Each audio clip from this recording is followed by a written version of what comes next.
Welcome to the Daily Commercial Forum. I am your host, Sandy Moore. Whether or not a child is successful in school often begins at a young age. Today, we will talk about what one local organization is doing to improve the quality of early childhood education in Lake County.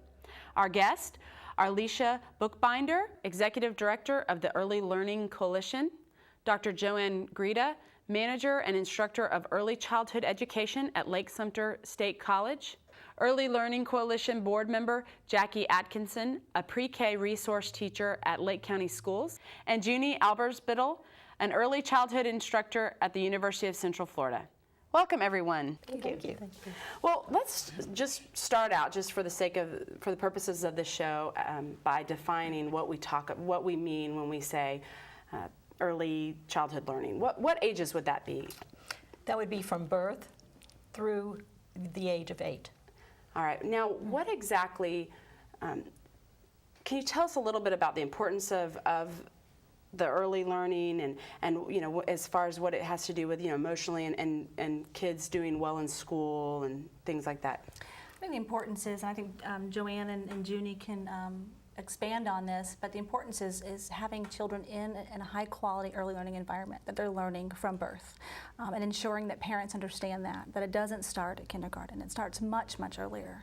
And then again, Junie and Joanne can talk about the importance of getting instructors ready so they can learn what is developmentally appropriate for children of all ages. So you're actually saying that you really feel like it's not necessarily just that they need to be doing interactive things with the kids, but really you feel like they need to actually have them in a preschool or some type of thing like that. Is that what you're saying? Not necessarily, no. But just having parents understand that there are that children learn from birth, and having parents know what to do with those children.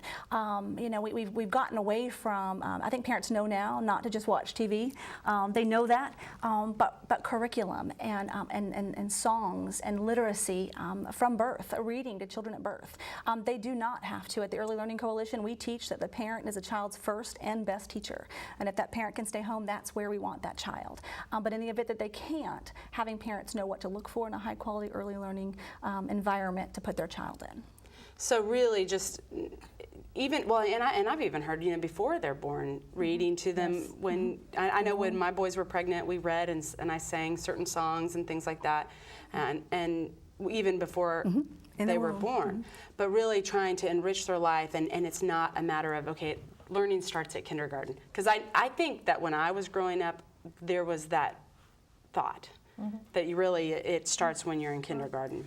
I have a personal story. You said that people used to say to me when I was a new mom with young children, "Why are you talking to him? He can't understand you," when they were infants and babies. But parents need to know that changing their diaper and looking at them and making those funny sounds and playing with language and eye contact, that they need social interaction with human beings. They need that back and forth because they're already developing at birth. The first couple of years they're developing the abilities for social and emotional development, and you don't wait until they're 2 or how long. And my children both spoke really, really early in life because I talked to them a lot. But again, it was like people would say to me, "Why are you talking to them?" I being an early childhood educator, I guess I knew that, but I thought everybody knew that. So parents need to know that it's not just leave them there and change their diaper and make sure you meet their needs, but they need social interaction because everything is starting to develop. The brain,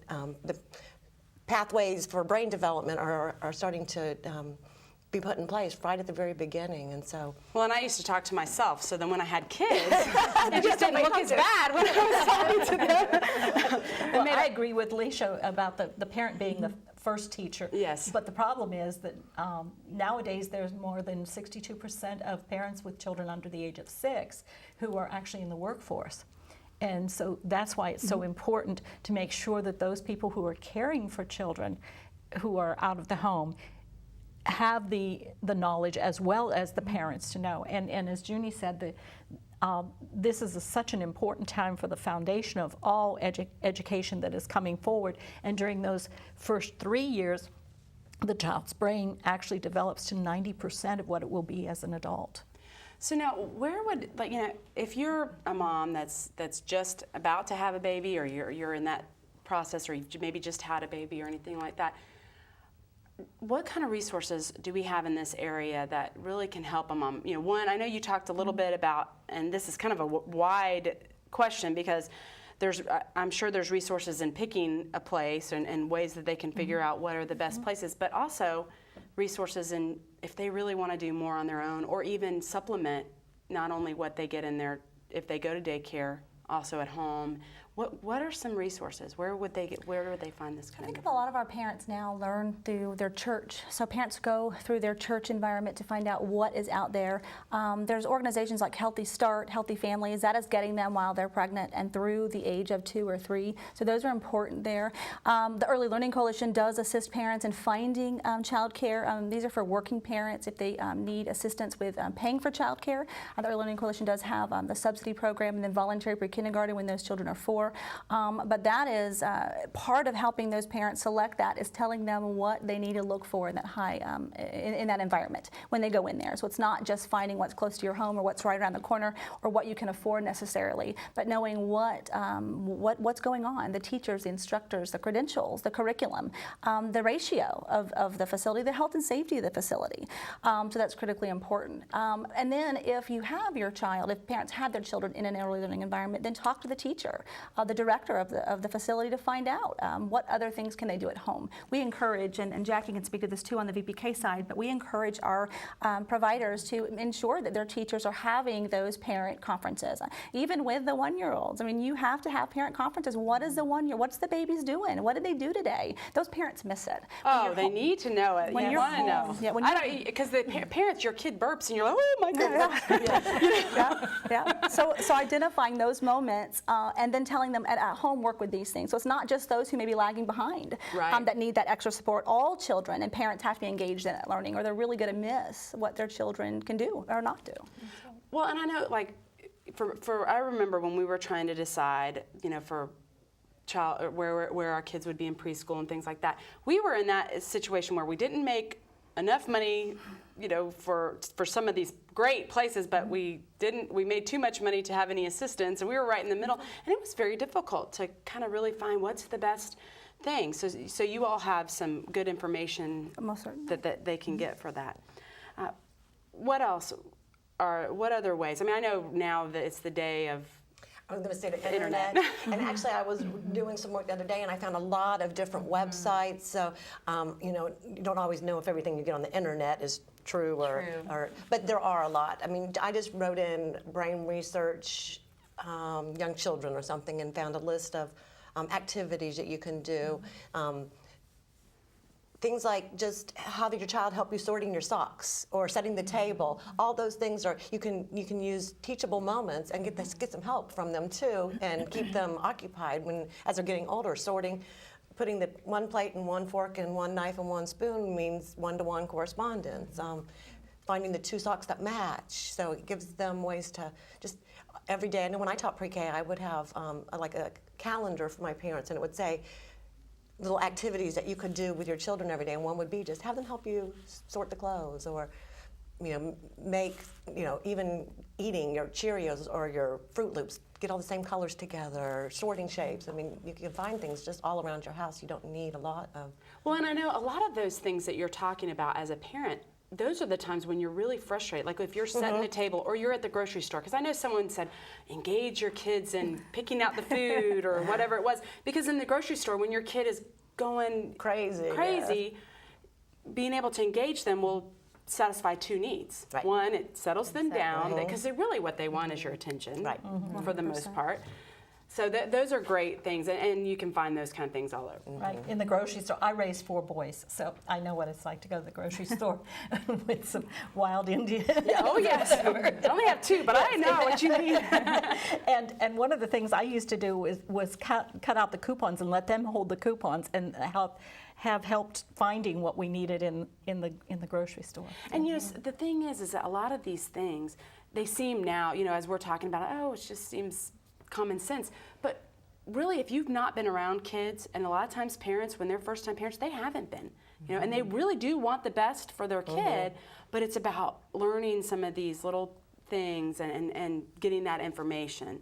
And so these are great things. Right. Now, Go ahead. I was just going to say, also, I agree with Junie, not everything can be trusted on the internet, but if you can contact people like Leisha and the coalition and ask if they can recommend some good sites on the internet.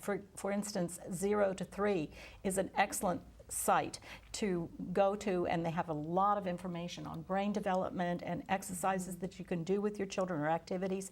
And they also have links to other good and qualified links on the internet. So a lot more good information. Yes. When we're talking about the critical first years, what are some other things that maybe parents need to keep in mind when they're trying to develop a plan or when they're trying to come up with what they need to be doing for their kids? I would like to say something on this part. The thing that parents need to think about is they need their time. You need to interact with your children. You just need to talk to them. And you need to touch them and interact, because there's power in touch. And like Dr. Rita said, is that when you're interacting with your children, your eye contact and your touching, that stimulates the brain. And just recently, I mean, they've really had like 20 years in brain research, and they're really finding out a lot of, like she said, the first 3 years, that is the fastest time that your brain is making that connection and is growing at such a great speed. And you need to take advantage of that, because they're learning quickly, they're picking things up, and you need to build their vocabulary. And they learn their vocabulary through talking to them. And you're labeling things, like when you're going to the grocery store. This is an apple. Look, here's an apple. This is an avocado. And those are just simple things that you could do with your children. Taking them to the park and talking about your day. What do you see? Exploring. Children need to explore every day things, whether around, let's walk and see what we can see. What can we discover? And let them use their eyes and their ears and their senses and their touch, because that's what's making that connection within their brain when they're doing that. That doesn't cost any money.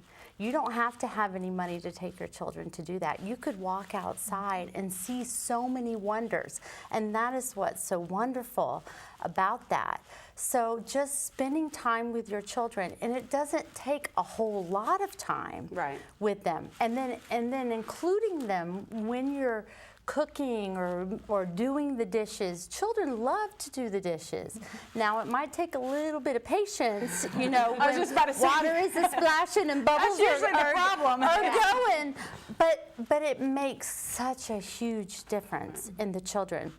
And what we're finding when they're coming into kindergarten, children who do not have that opportunity, there's a huge gap. There's a gap in their language. There's a gap in their knowledge base. And when they hit kindergarten, they're hitting that floor running. And it's, our goal for Lake County Schools is to get them college or career ready by 12th grade. Well, that doesn't start when they go to kindergarten. Like it said, it starts at birth. And if they're coming at age 4 already with a huge gap, that's already a huge task that we have on hand. So we really want to encourage families and teach families that it just takes time and talking to your children. And I think, and you can correct me if I'm wrong, but I really think that parents a lot of times underestimate really what their kids are capable of. That's right. I mean, if you've ever seen the video of the kid with the iPad, and I think he's 2 or something like that, and he's like scrolling through it and finding stuff, and you're kind of going, and I'm usually going, don't touch my electronics, because you're afraid of it. And yet but they can pick it up, and we don't give them the opportunity because we think that there's no way they can. And I think that's, to me, the biggest mistake as parents that we make. But that's that brain making those connections and how quickly it happens at that window of opportunity. And I think that's where we miss it when we don't take advantage of that, or we don't see the importance of that window of opportunity. It's much harder to get it at the end. For us to learn a new language at our age now, but to get it at 3 and 4-year-olds to learn high-level math, music, another language. I mean, they're getting it like this because their brain is just to making those connections and wiring so much easier than what we're doing. I think my son, 11 months, could unblock my phone. My iPhone. Just sitting there, he just, beep. I'm like, oh, great. That's when you put a code on it. Well, Jackie, I agree with what you're saying, and don't you think sometimes some of the things that like you mentioned, are so simple Yes. that parents overlook those Oh, things absolutely. because they think you've got to have the newest educational toy or whatever, when actually the most important thing is their attention, because they're also teaching the child how important it is to be able to do these things, and to how important it is to talk and converse with each other and Well, so and I on. loved what she said about the food at the grocery store, because nowadays, really, a lot of times, especially if you kind of are a quick household like I am at times, if you get a can of green beans, or you get a can, you get your vegetables like this, and just going in the vegetable aisle. One, if I don't like it, it's probably not going to get served. So there's chances that they're not going to be able to know what a beet is, 'cause I don't like it. So it's not going to be in our house, fresh or not. But this is an opportunity you can use those learning and showing them and touching them, because don't we all learn so much better when we actually touch that? And it's something we won't forget Yes. when you get to do Use that. them all. Use all those senses. They need to waller in their learning, is what I say. And the more they do, the more that it sticks with them. Well, and I'm always amazed by those parents that seem to take everything as a learning experience and an opportunity, and I'm always in awe, because I'm always like, I'm too exhausted to do that. Well, and some parents will start teaching them the alphabet, and this is an apple when they're a baby. It's like, well, just learning the name of it is enough. We don't have to go overboard and try to get them reading. Yeah, flashcard reading at 6 months old. That's Right, and to follow up on using all the senses, not just this is an apple, but let's cut it open. What's it taste like, and That's more what's important. it smell like, and so on, and follow. the letter right sounds along will with come that. later. Exactly. And they will come easier because they have that foundation. Right, You just and got to that- build a foundation.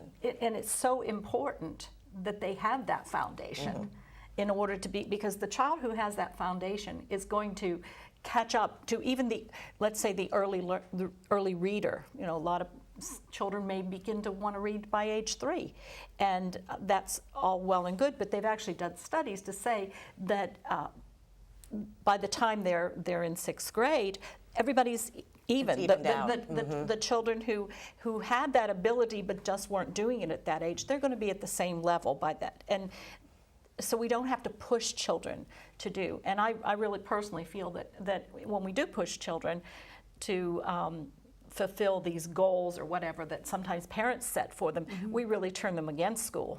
Have a negative They get effect, fed up yes. with. Well, and I wanted to ask you, and also Leisha, how have we seen changes in the education of the teachers now in preschool? Because I know it used to be that, one, there wasn't necessarily much of a, you didn't necessarily have to go to school to be a preschool teacher.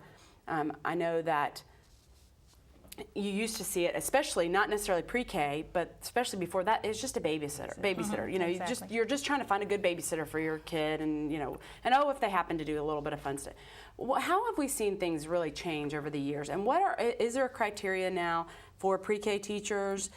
And tell us a little bit about that. Well, I'm older than all of you, so I can remember back, and I feel as if I've grown up with early childhood in this country, but I can remember a time when if you were hiring somebody to teach a 3-year-old or a 4-year-old class, you would favor someone who had a lot of their own children, because they knew how to handle children in groups. Oh.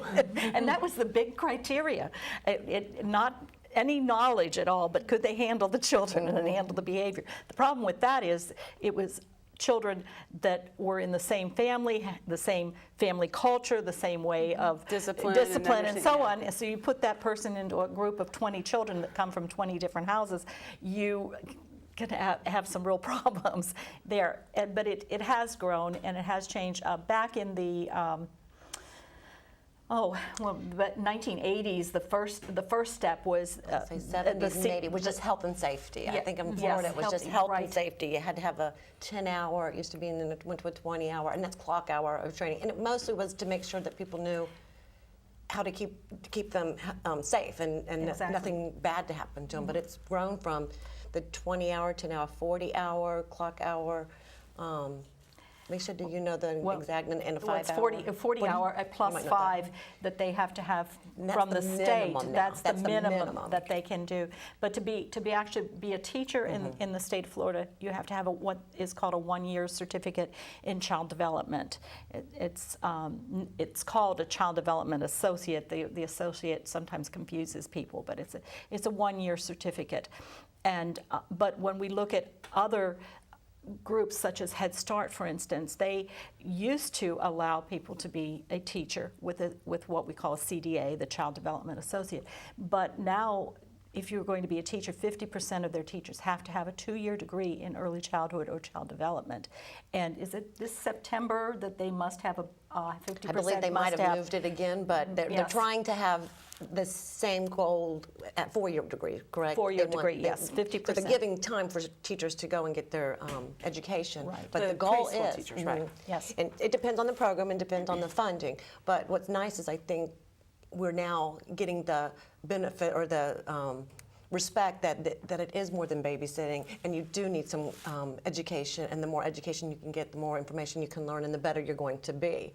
And how important, it is. Yes. And a lot of that, we talked about brain research. I think a lot of that came from, wow, a lot of people, us early childhood people already knew that young children were important, but now we have proof and people say, this is so important. We're not anywhere to the level that we would like to be. We still don't have the salary and to go behind everybody getting that education, but it's getting much better and more important, just like I think even the shift from calling them daycares to child cares, No, and I it's can't childcare. wait for Department of Children and Families to get the word daycares out of their Yes. the legislation, because we don't take care of days. They take care of children. Yes.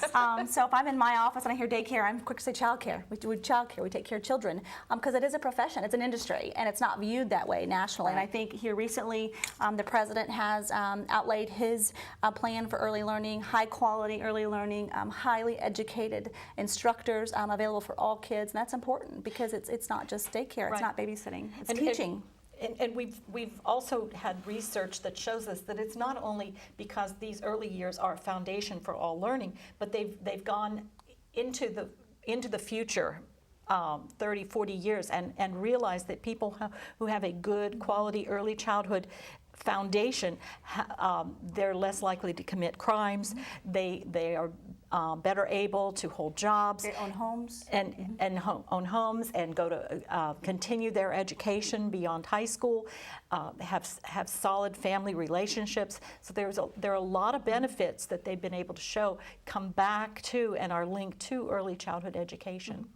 Now, do we know any statistics since they started the voluntary pre-K program? Is it mandatory yet, or is it? no, that's No. Jackie's. That's Jackie's area. It is still voluntary. It's still the V. but because I know that there has been talk over the years of it being mandatory at some point. I know my kids both were a part of the VPK. yes, thank you. The voluntary pre-K. Right, they were a part of that, and they also did a little bit preschool before that too. But do we know what a difference that's making in the school system when they get into kindergarten and first grade? We do, and we have a lot of data that shows that, but we've had pre-K even before VPK. Right. So it's hard to say that if VPK has made a difference when we had what was called early intervention. When you had to qualify, you had to be on free and reduced lunch. And we've had that. I know Lake County had it starting in 1998, but I know that other counties have had it in the state of Florida 25, 30 years Yeah, it was there before that. before 98, but because it was in child care centers. It was 96 Yes. when I came on and here started in the in- school system, I think 98. Right. So it's hard to say if VPK has made a difference when we have actually had VPK program or pre-K programs in our public schools going on for many, many years. But we do know that it does make a difference. Like we said, if you've had a quality pre-K program and you were in it, that it has made a difference in your life. And we do see a difference in our school system as well. And you ask any kindergarten teacher, you know, they can pick out the children who have been in a pre-K program, and they fight for those children who have been in a pre-K program because they can see the difference in Now, them. is it a difference? It might be a lot of differences, but I mean, is it just their education, or is it how they interact with other kids? Or I think it's everything. It gets them ready as a whole. We teach social skills. We teach the pre-reading skills. And now we're even fine-tuning and tweaking that, because now with the new reading research, we're seeing the importance of phonological awareness and phonemic awareness. So we're really seeing that we needed to tweak that, and that has to do with the hearing and hearing of the sounds, not so much this is an A says ah.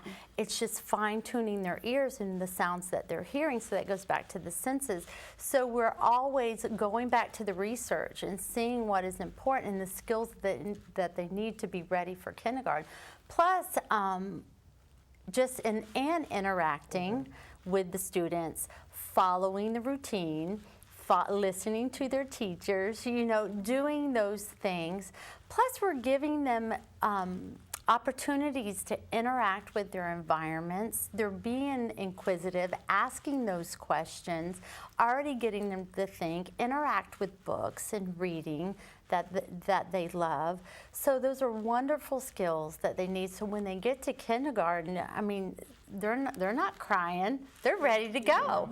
You know, they're ready to go when they're sitting there, and there's well, and not kindergarten is not what it used to be. Oh, no, I mean, I ma'am. know, and I remember kindergarten. I mean, not, you know, every little thing, but I remember. And when my kids were in preschool, they were doing a lot of the things that they learned, that I learned in kindergarten, I should say. So, I mean, I feel like, you know, if you're not in that, or your kid's not in that pre-K, they're already behind for Right. sure. And you now see that coming down into the pre-K 3s, and you know, so it's not pre-K 4, it's pre-K 3 and younger ages, because we now know, the experts know not to underestimate the children. You know, Right. they found ways to teach those children at all levels, at all age development. So it's critically important. Well, and I know that there are people out there that are really good at doing it on their own with their kids. Yes. And not to take that away from them. No. I don't think that I was always too scared. You know, I liked to be able to supplement the other. But unfortunately, I know we have so much more we could talk about, but we're out of time. But thank you, ladies, for being here, and really thank you for what you do and your passion for early learning development. Thank you Thank for you very having much. us. Thanks for having us.